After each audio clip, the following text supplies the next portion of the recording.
भर्खरै अत्यन्तै जरुरी सूचना आएको छ। माघको अन्तिम सातादेखि सरकारले सबैलाई निशुल्क पाठेघर क्यान्सर विरुद्धको खोप लगाउने भएको छ।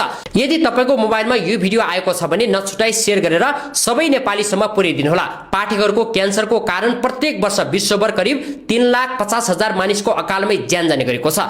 नेपालमा प्रत्येक वर्ष हजारौं जनाले ज्यान गुमाइरहेका छन्। समयमै पहिचान गरियो भने क्यान्सर रोग निको पार्न सकिन्छ, तर ढिला गरियो भने ज्यानै लिन सक्छ।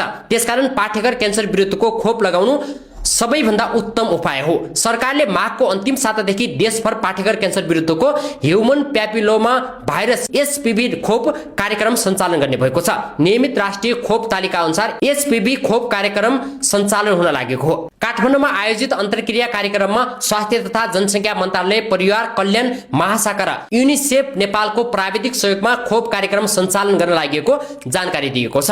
कार्यक्रममा बाल स्वास्थ्य तथा खोप शाखा प्रमुख डाक्टर अभियान गौतमले खोप कार्यक्रमका लागि करिब सम्पूर्ण तयारी भएको बताएका छन्। उनले भने खोप दिने समयमा निर्वाचन तथा चाडपर्वले केही प्रभावित बनाउन सक्ने भन्ने आकलन छ। तथापि माघको अन्तिमबाट सुरु गरेर फागुनको पहिलो साता अभियान सम्पन्न गर्ने योजना सहित तयारी गरिएको छ। यसबारे थप जानकारी र मिति छिट्टै सार्वजनिक गरिनेछ। शाखा प्रमुख डाक्टर गौतमका अनुसार कक्षा 6 मा अध्ययनरत 10 वर्ष पूरा गरेका 3.5 लाख किशोरीलाई लक्षित गरेर खोप दिइनेछ। गत वर्ष सरकारले कक्षा 6 देखि 10 सम्म अध्ययनरत करिब 17 लाख किशोरीलाई खोप दिएको थियो। गत वर्ष 2 मात्राको खोप रहेकामा यस वर्ष भने 1 मात्रा मात्र दिइने भएको छ।